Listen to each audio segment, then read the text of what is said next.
Hello and welcome to the debate. I'm your host Sana Maqbool with you at PTV WORLD. In today's show, we're talking about two very important issues. The first, which relates to Pakistan and, of course, the security of Pakistan. We know that just recently there has been a national security policy that has been launched, and it's extremely important for the security of the citizens of Pakistan. However, we've seen a recent spike in the terrorist attacks across the country.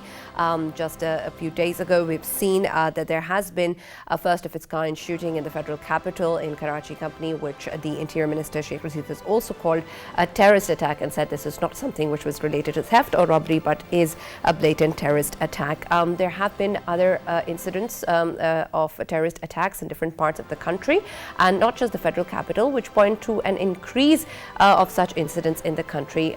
With regards to the situation in Afghanistan, specifically after the Taliban regime came into power, and then of course after the launch of the national security policy, this becomes an even more important aspect for Pakistan to decide to act on and to move forward with a particular strategy in place in order to move in the right direction and to have a synchronized approach to such attacks. How are we going to be approaching these attacks and the likelihood of their escalation? We're going to talk about that in further detail in the show, and then also explore the way that the national security policy can come into play at the moment with regards to how we're going to deal with extremist groups and such incidents as well. We will also be taking a look at the situation in India. Of course, we know that in India, the violations and human rights abuses keep on continuing. And we've asked time and again the question why there has been no international response and how does India get to act the way it wants to without any consequence. But it seems like some parts of the world may still be awake and are actually trying to do something about it and raise their voice against what is going on.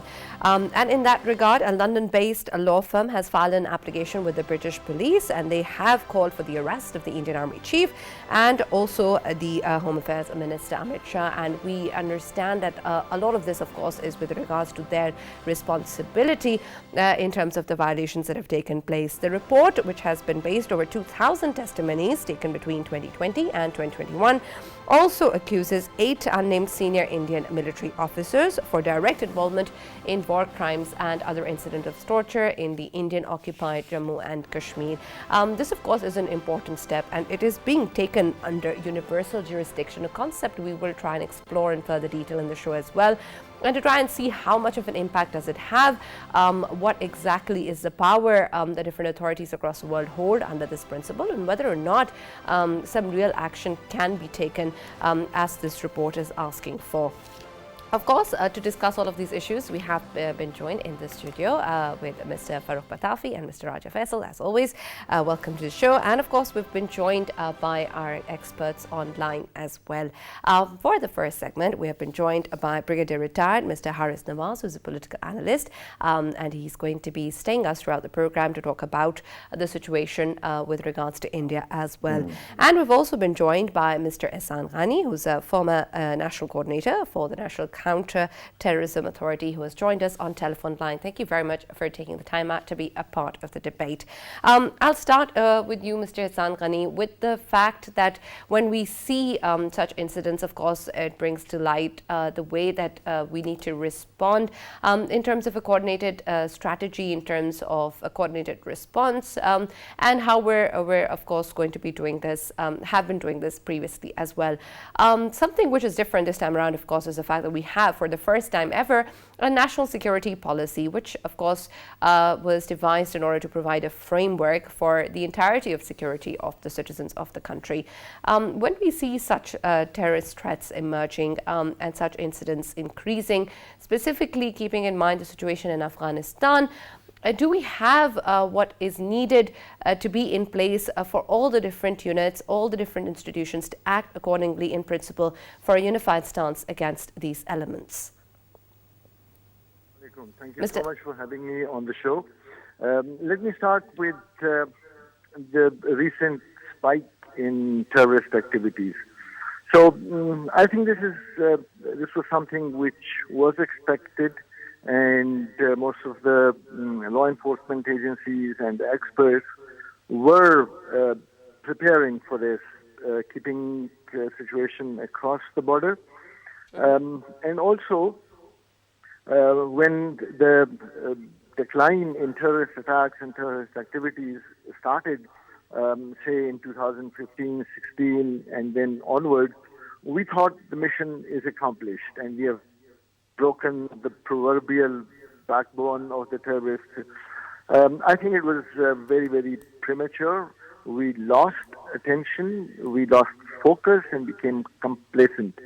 Now, the terrorist networks were there, they were still intact, and they were kind of waiting when we would shift our focus, the intelligence agencies, the law enforcement agencies, the government.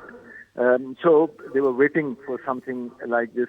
The Afghan situation quickly deteriorated, so to say, and it was a huge inspiration for the organizations and the activists here in Pakistan. But I would say the terrorist activity started almost 2 years back in KP, in the newly merged districts, in Balochistan, and even in the major cities. So this was expected, and we should have been prepared. And let me also... And Ahsan Anisab, I'm really glad that you are actually talking about how complacent we became. In 2014, I remember that National Action Plan was there, but many of its clauses have become redundant. For example, when you talk about military courts, almost a bygone story. Similarly, hanging also, it seems that it is not that much of focus right now. Now the question is, what exactly are the main nodal points where you think we need further progress, sir? Right. The National Action Plan, unfortunately, the media remembers it now. The government has forgotten it. The opposition only mentions it when they have to score points. Otherwise, we have been following it. It has become almost irrelevant for the major and relevant stakeholders. Now, honestly, Pakistan was never very serious about the National Action Plan, and specifically about the ownership of the plan. Whether the Prime Minister was the owner, the Interior Ministry was the owner, but neither the previous Prime Minister nor the present Prime Minister are owning this plan. It was reviewed, I think, last year, which is a good thing to do because I feel it's an organic document and things change. Challenges change, and as you rightly said, some of the points have become redundant. And you mentioned the military courts. Now, the military courts were established because it was felt that our criminal justice system is ineffective and it is almost non-responsive to the needs. Now, the point of putting the 2-year sunset clause in the military courts was that in 2 years, the criminal justice system would be revived, which was point number 20 of the National Action Plan. Yeah. Now, that was not done in 2 years, then it was extended by another 2 years. The criminal justice system stays or even is getting worse than what it was in 2014. Now, the problem with the review, as I said, it's a good thing, but I think, and maybe I'm wrong, it was poorly executed. There were no consultations held, and the points were reduced from 20 to 14, which I would say isn't something bad. But you need buy-in, you need consultations for a plan like this. We say the National Action Plan took 7 days to formulate, and it took 12 hours actually to write it. Now we had time, so we should have spent maybe a month even. The national security policy took years to formulate, and we just cut and paste and remove some points. We didn't create the buy-in with the stakeholders, that is the provincial government and the parliament even.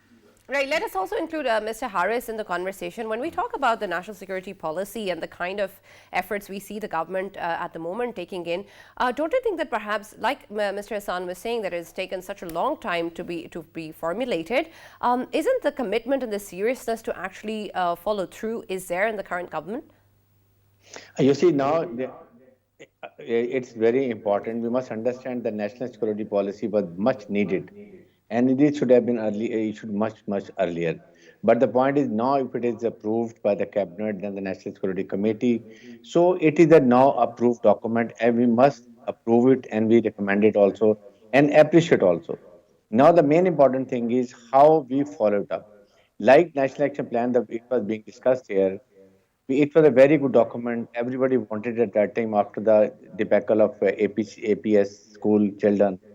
So, but main important thing that was military courts, and during that period, judicial reforms had to come up so that the judiciary become very important and potent also to give speedy decisions. That could not happen.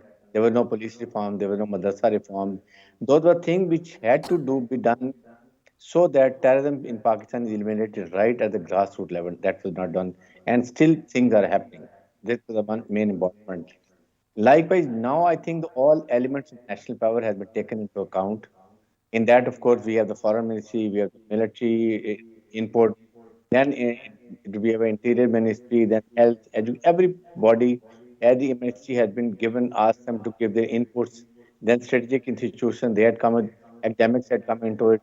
So now it is a document. It depends now every month if it is put in the National Security Committee and the progress, how it's being followed up, that will carry the day.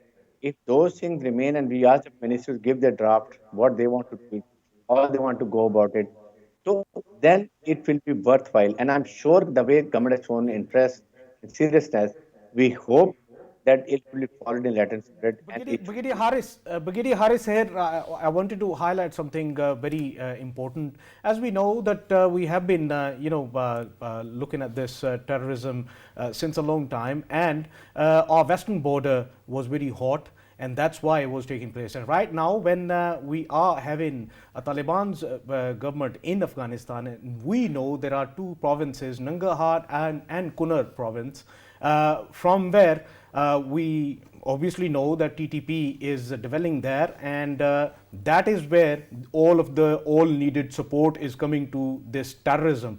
And don't you think that our diplomatic channels should be, activating sort of a debate with the Afghan regime or Taliban regime right now, just to, ponder upon this situation, as obviously all of the neighbors are seeking from the Taliban that this streak of terrorism streak should end now, and their land should not be used against us or any of the neighboring country.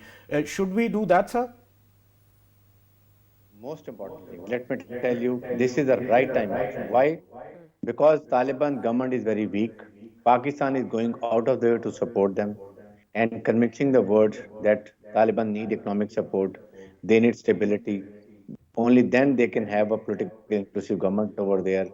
And for that, we have to support them. But the point is, when the Taliban are going to be very strong, when the $9.3 billion are released, and then they become independent, then they will not be that under influence the way now they're in Pakistan. They need Pakistan support all the time. So this is the time China, Pakistan, Central Asian countries have to, and Iran have to force Afghan Taliban's to ensure their land is not used against any country.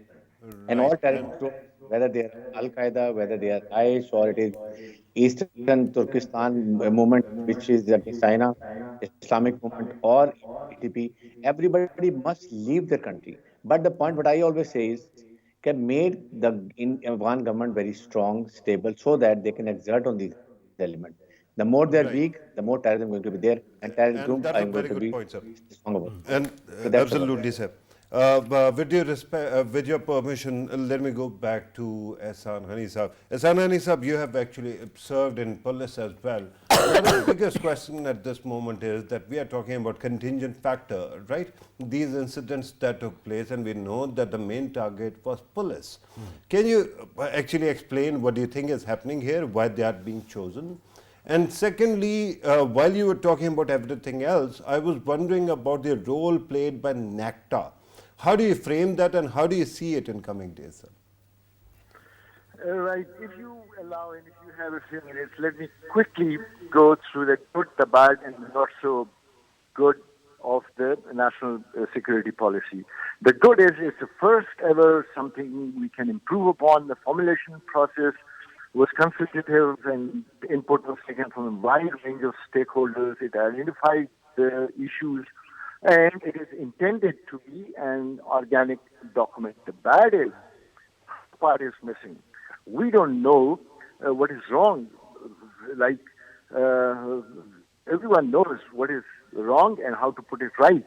But why was it not done? The implementation, the feedback, the course correction, the third-party evaluation assessment, the role of Parliament in monitoring it, KPIs, benchmarks are not given in the document.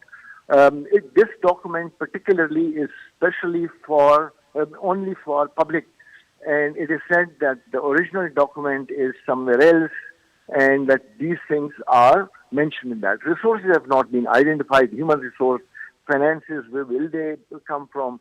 The document is full of shalls, wills, adopt, will, do.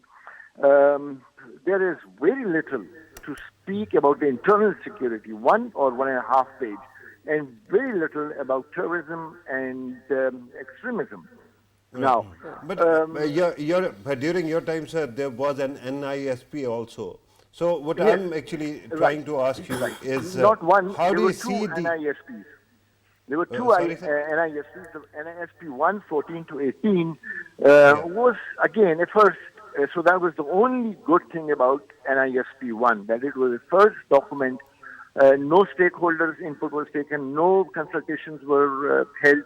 NISP 2, a lot of input was taken. It's a good document. It's a very, very good document. But unfortunately, the previous government approved it on the last day in government, and the present government, because they feel that if we adopt that NISP, which is 1823, if we do that, it will be considered as something the PML ended. So that is why they are not interested in it. Now, I feel that our audience still is missing the context regarding the targets. Can you elaborate that as well, sir, a little bit, so that everybody knows why exactly this is happening now?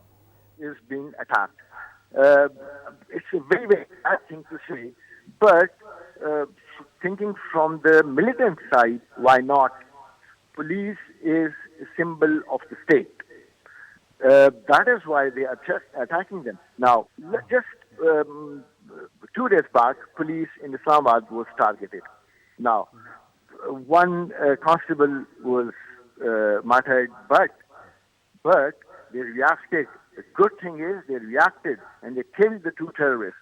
That means that our law enforcement agencies are now at a stage where they can react to a situation, and I think they should continue doing that. So the CTFs, these things, the police has been equipped better what it was in 2002. So I think it's a good thing that the police is reacting, and it has done so not just in the stock exchange, remember? Karachi Stock Exchange attack, then at Badaber attack, police reacted and they did an excellent job. That is why police is being attacked. It's a symbol of your state, which is vulnerable. They're everywhere. Now we have to harden those targets. Yeah. Right, Mr. Harris. Yes. We'll just have Brigadier Harris for a while, right? Mr. Ehsan Ghani for a while right now. So perhaps we can have a last question from him before we move on to Mr. Harris. Yeah. I'll just quickly ask Mr. Ghani something, and we can move on to Brigadier Harris. With regards to what you were saying with the capacity that perhaps the police has now to respond, in terms of the strategy and overall stance of how we take it forward and how we need to respond to such incidents, wasn't this sort of a capacity always there in terms of our decision to actually strike back? How are we actually creating that balance where we are engaging with the terrorists in terms of a dialogue, or also engaging them in terms of striking back? No, I think they both have to go hand in hand. I'm not against a dialogue with the militants. However, I don't support dialogue with the militants through a certain body, through a certain agency. I think this must go through the parliament. The parliament must be given this role, and they should take it up. If you do it in quickly or be hasty about it, the whole thing will backfire, and we will not be able to contain every dialogue that has been held. And this is not the first one that we are talking about. I think some 20 agreements were signed with the militants, including the NMD and the ones in Swat. None worked because we always negotiated with the militants from a position of weakness. And if we do that again, it will not work.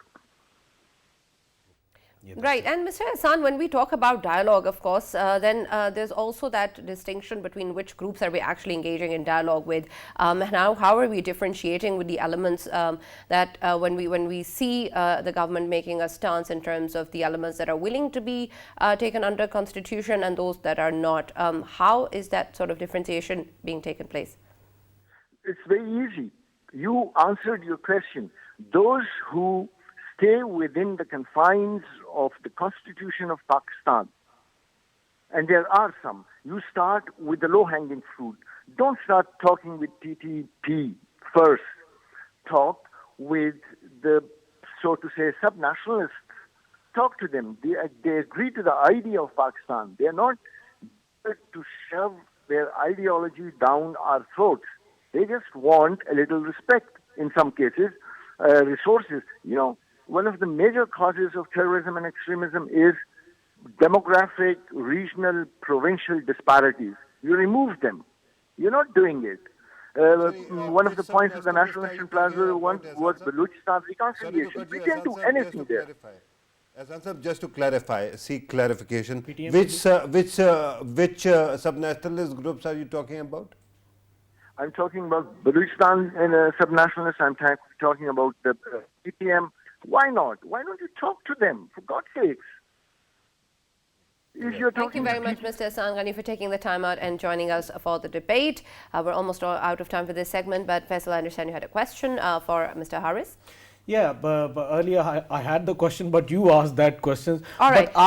Yes. I just wanted to talk about PTM and BLA. If we talk about PTM and BLA, of course we know that PTM has its own thought, and that too is, it used to lean towards Afghanistan, and they always wanted, no boundary in between both of the countries and all. And if we talk about BLA, they are not sub-nationalists. They are the ones who actually claim that they want a new country, and they are the ones who keep on claiming that they seek help from our eastern neighbor India. And of course that is not sub-nationalism, so to me I think there is no point to talk to outfits like BLA and all, and crackdown should be done. Right, but there is a question or a comment?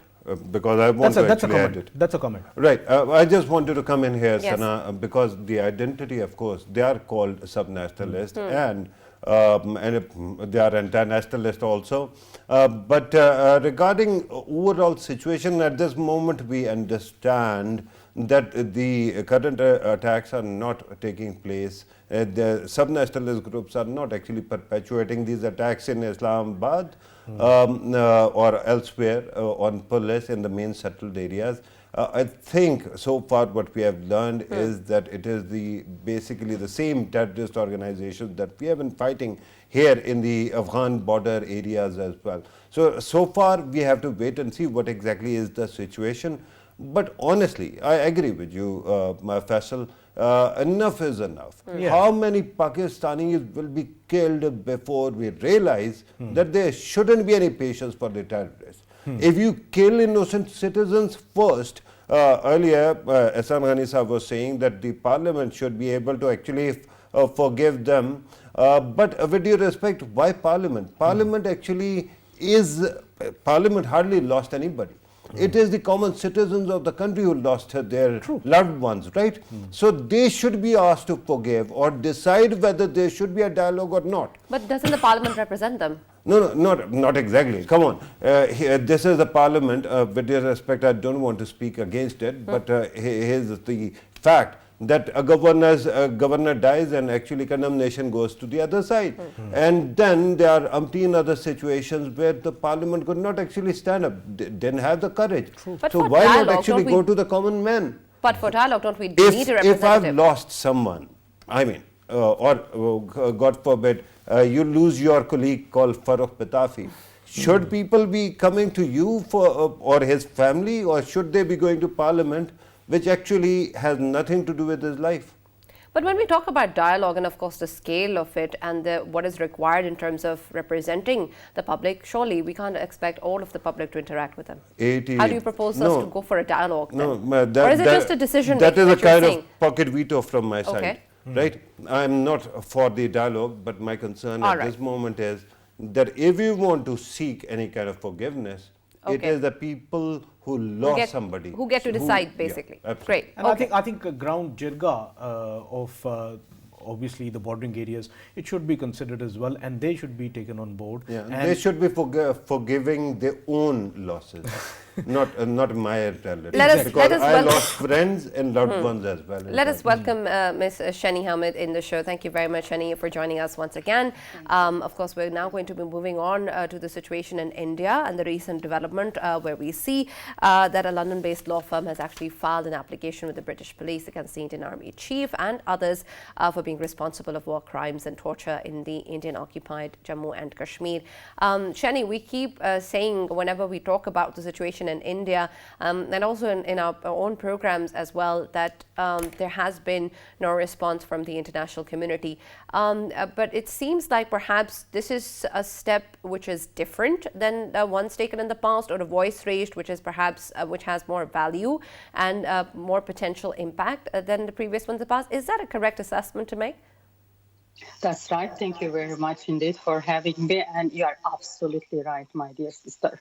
Basically, request was under the universal jurisdiction. That means the countries, in this case, the UK authority, can prosecute individuals accused of war crimes against humanity committed anywhere in the world. But in this case, the accused culprits, if they are not British citizens as well, and if UK authorities take the case, the culprits should be visiting UK at first hand for further steps to take place. The UK law firm has submitted the evidences and applied to the UK police, yes, and the police now will consider the case.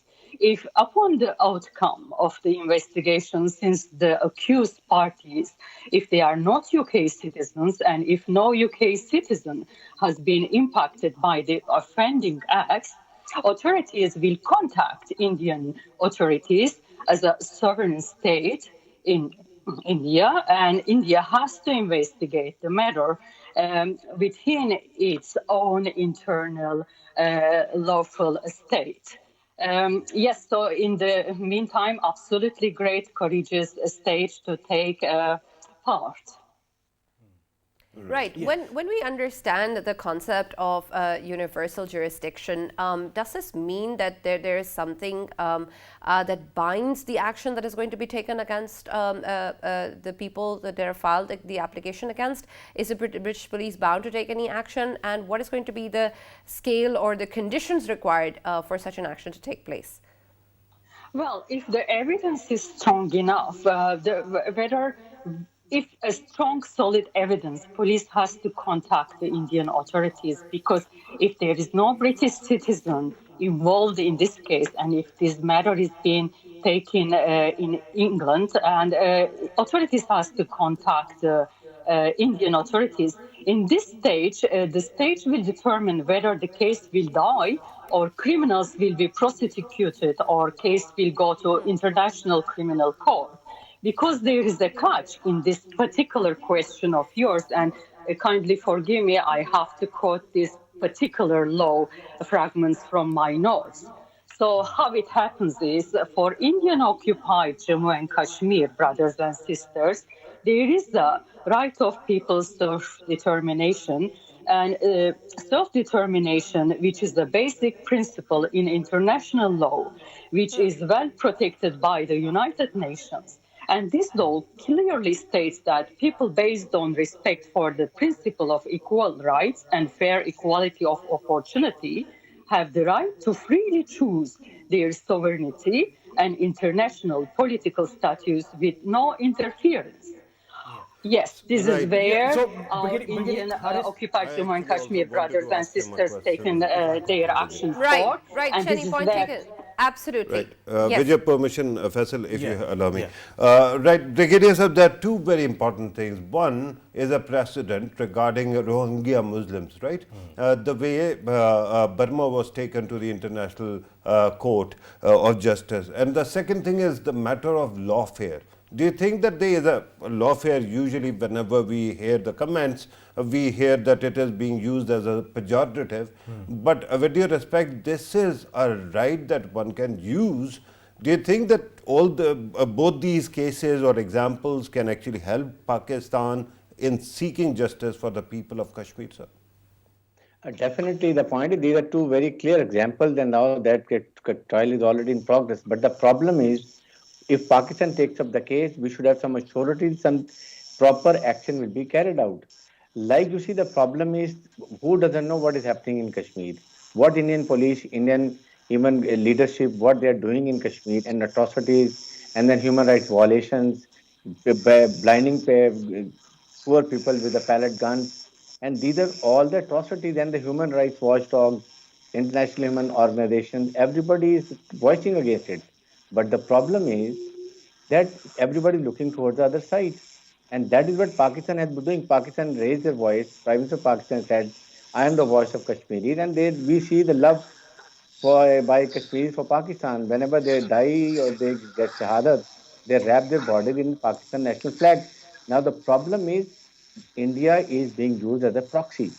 They need India for so many things. They want India to be used against South China Sea, against China. Then you have seen what has happened in Ladakh. They want to encircle China, and that's why they have that Quad group. They have made it in which Australia, Japan, Indian, America is there. Then, of course, they want India to be used against Pakistan for CPEC. So these are the multiple problems, and they're the trade relationships, different countries, even including Islamic countries. So even then, we must do No, our just let him duty. We finish. must prepare a solid No, case my concern and is go to the International Court of Justice and file a suit. At least make an effort right, and let the right. people know what Pakistan is doing, and Kashmiri feel satisfied that Pakistan is really doing something extra for them. Right. Yeah, Brigadier Haris, I just wanted to ask. Here we have Kashmir, where the ratio of militarization is 1 to 10. For every 10 Kashmiris, there is one Indian soldier. Do you think that this ratio is sane, and isn't it a war crime itself? The number of armed forces of India, they are there because the presence of the Indian army is a harassment itself of all of the human beings out there, sir. Isn't it a war crime itself? There is definitely is a clear example. You see, you when curb the rights of any nation or any individual that fall into by war crimes, and the amount of war crime, then they're openly doing it, and nobody stops them. You see, and in Geneva Conventions, when you capture a country or you come and capture the country, means they have the right to have armed struggle. Even that is possible, and that is what Kashmiris are doing it. But nobody is supporting them. Pakistan, of course, have been supporting all moral support and diplomatic support, whatever we are doing it. That it's our right to do it and be it moral duty to do it. But the point is now Pakistan, I think, should go an extra mile and go to the ICJ and go to the United Nations again, prepare a proper dossier, which I think our foreign minister, national security advisor, DGISP has shown so many times. But the problem is we are being put in FATF. We are being labeled for so many other things. The problem is Pakistan, along with the Islamic countries, at least Muslim blocs should stand up. And I think, March, they are having a conference. During that, a resolution will come, and that will give more strength to That is, our of course, really stand. important, Brigadier Saab. Farrukh had a concern earlier that he was Yeah, sharing. but that was exactly what I was thinking when you were talking about how India is being treated as a proxy and it is being attached a lot of value to. My concern was that regardless of that, the situation in Kashmir keeps on, going from bad to worse. And secondly, the fact is that regardless of how tilted the stage is, we have to do our job. And right now, there seems to be some momentum already. So shouldn't we be actually pushing forward, charging forward, instead of just telling ourselves that India is the, pampered child of the West and we shouldn't be actually struggling against it? That's exactly the point is that we have to do our work. In that, we should not be lacking. Our Kashmir committee should be very, very active. And so far, I don't see it anywhere. And then that committee should have the best of people with communication skills who can go and put across the point of view of the Kashmiris, what is happening to them. Then we prepare our dossiers, we prepare the case to International Court of Justice and go for it. And even again go to United Nations, keep striving hard because that will give lot of strength and moral support to the Kashmiri who are having a lot of stress and these problems are coming up. So And that we've is the done that in the responsibility of past as well. Pakistan. And of course, this is an important step, and perhaps we need to keep on doing that as well. But again, there's so much that needs to be done for an actual change to happen or an actual consequence to take place, and not just the efforts that we put in. Shani, when we see this development coming in the front, of course, it gives us hope that perhaps something is going to change. But like other measures or other laws actually also in place, don't you think that this perhaps can also fall prey to the political elements or the economic interests of the different countries? And perhaps at the end of the day, this application will also mean nothing. Well, let's have a look to the United Nations Self-Determination Movement principle. According to United Nations Self-Determination Movement demands, those demands need to be accepted by the existing sovereign state, in this case is India, before the international community can formally engage with them. This is where our case will fail again. And unfortunately, at this point, this is where the UK law firm's application will come under the microscope. Because according to India, India is a sovereign state, which is acceptable enough. She is a sovereign state and she is trying to handle her self-determination movement demands without the international community's formal engagement, as United Nations has stated in her rule book. And this is how India is getting away with it by implying her Disturbed Areas Act and her Indian Armed Forces Special Powers Act. Well, there is a way for us to pursue further. If United Nations Security Council cannot handle this matter properly, if we continue putting our evidences to International Criminal Court, the prosecutors in International Criminal Court has to will look on the evidences and will change and will take the matters not according to the states, according to the individuals. And yes, there is a hope, indeed, according to your question. And we can get away, India cannot get away with it if we just put India's commitments to Genocide Convention, to Geneva Convention, and all these international human rights law applications. You are absolutely right. There is a hope, and we just need to continue pressing on the right direction. Right. Shani, right now you're talking about international law and you're talking about the UN, ICJ, other bodies. There is incidentally one ICC also. But right now we have approached, or the said body has approached UK police. At this moment, while we are talking about it, there is a political storm brewing in UK. We know that as well. And there seems to be a conservative government where we know the policies of Pitafi Patel as well. Do you think that it will actually result in something at all? My honorable friend, as you also rightly say enough, there is quite many trade agreements going on, and the governments will just continue favoring their international trade agreements. And United Nations members, the United Nations members, and the United Nations Security Council members, as we previously spoken well enough, and as you also, all of you highlighted well enough. As long as the trade agreements and contradictions continue within this law, international law and treaties, there is no sound solution will come very easily. Then it comes back to people's power. It comes back to our solid evidences. It comes back for us to gather our solid evidences and in person to send our cases to the prosecutors. Otherwise, at the moment, no. UK current government in the UK will not just stand against India's current government because what's happening in Indian-occupied Jammu and Kashmir. You're absolutely right. Brigadier Harris, we know that we have the precedents where Myanmar type precedents we can use, but there are other precedents from within India as well, where what we saw was that after the Gujarat riots, of course, Narendra Modi, he was obviously convicted of being part of it, and he was banned to enter in America at that time. But what we saw later on, that he turns out to be, the Prime Minister of the Shining India, and today's Shining India's Prime Minister is allowed to go anywhere. So don't you think that it would be, even if the cases are running against all of these big guns of India in Britain, there won't be anything that could be expected out of it, sir?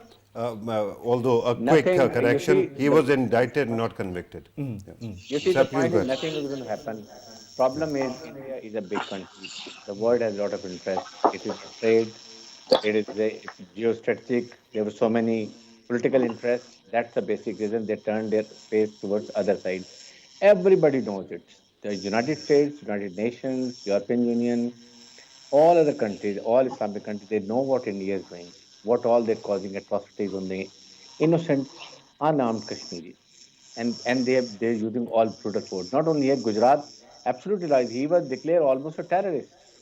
But then now he goes to USA and he addresses people and become a champion of human rights and democracy, one of the largest democracies in the world.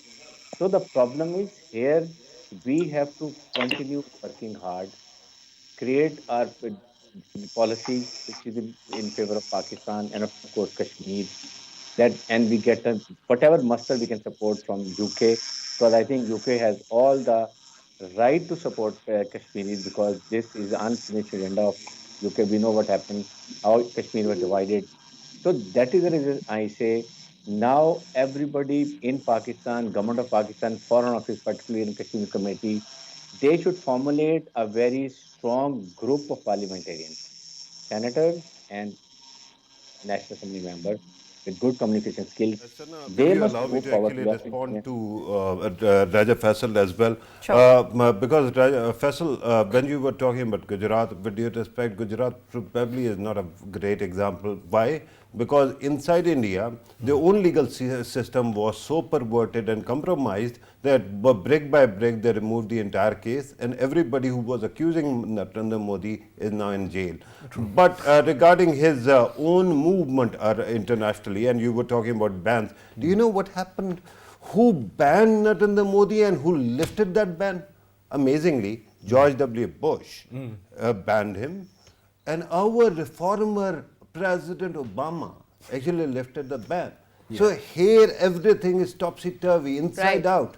And you have to worry about these things as well. And when we were earlier talking about to keep on pushing onwards, as Mr. Harris was saying, of course, with regards to what we need to be doing, and what Sheni also echoed in terms of gathering more evidence, it just points to a fact where we keep on moving in circles and keep on making these efforts. And when we see that, of course, there is a lot of hindrances and challenges put in terms of gaining the evidence, but despite that, there is already so much evidence. There is already so many people speaking up. We have committees, we have representatives, we have dossiers even, as we were mentioning earlier. Everything's already there and actually exists. What the fear, of course, is the extent that it will take for the people to respond is perhaps not us bringing in the evidence more frequently or more intensively, is perhaps a higher cost that eventually the people in Indian occupied Kashmir would have to pay. Shani? Yeah.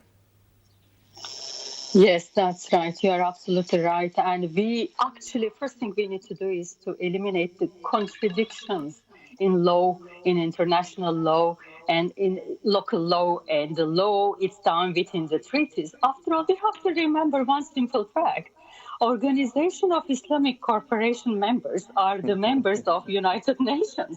So since the Organization of Islamic Cooperation is agreeing on the ongoing genocide in Indian occupied Jammu and Kashmir and just pointing to that, something has to be done. How come the same exact members in United Nations is just not can come together to solve this problem? So we have to eliminate this contradiction in law between the international law, law of treaties and all that. And we have to secure one joint action plan. That we have to go and lobby the exact, precise decision-making bodies. You are absolutely right, my dear sister. But is the contradiction in the laws the only problem that we have over here, Brigadier, when we look at the fact that laws themselves don't really seem to be solving anything at the moment? So what difference does it make if they're contradictory or not? Well, it is not. Then we have to tackle the corruption. Then we have to focus on the corruption. So firstly, when government representative or an entity representative, when they retire, the job or the duty shouldn't end with their retirement. And the continuation has to be secured. And the corruption has to be tackled. Then we come back. Brigadier Harris, please go ahead, sir. Brigadier Harris. Yeah, you see, the point is, laws are there, everything is there, all checks and balances are there. The problem is how you implement, how you enforcement of those laws, and you ensure that justice is done and speedy justice is done. That is what matters a lot, and that's not happening.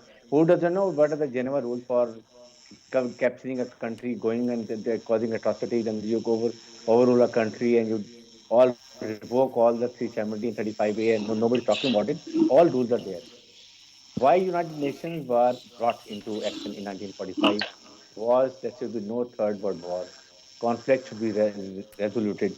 All disputes should be solved by the United Nations. But actually the problem is it is being controlled by the big powers. They have their own interests, and that is what they do it. Otherwise, who doesn't know what is happening in Kashmir? It is Kashmir resolution, 1948. Indians went over there, and nobody's talking about that. India said it's a bilateral. Okay, Pakistan, India was solving in Shimla. Even that was finished. Now it did unilaterally. So everybody knows who is the violator. What action? Narendra Modi, Amit Shah, Rajnath Singh, Ajit Doval. They are the four groups who are working on ideology of RSS, and that's a very dangerous Absolutely. Thank you very much, Brigadier Harris and Ms. Shani Hamid for joining us and being part of the debate and, of course, giving your input in the show. What we, of course, hope for is that whenever we talk about the situation in Indian occupied Kashmir, we talk a lot in terms of shoulds and should nots. And what the real hope is that we actually move on from that direction to what actually is, what can be done, and how the situation can be improved. That is, of course, the hope. Just as we were talking about the national security policy, that it needs to be more than just a policy and actually an action taken, the similar things need to be done with regards to the situation in Indian occupied Jammu and Kashmir, where we see real change taking place and not just words and laws put forward. Thank you so much for watching the debate.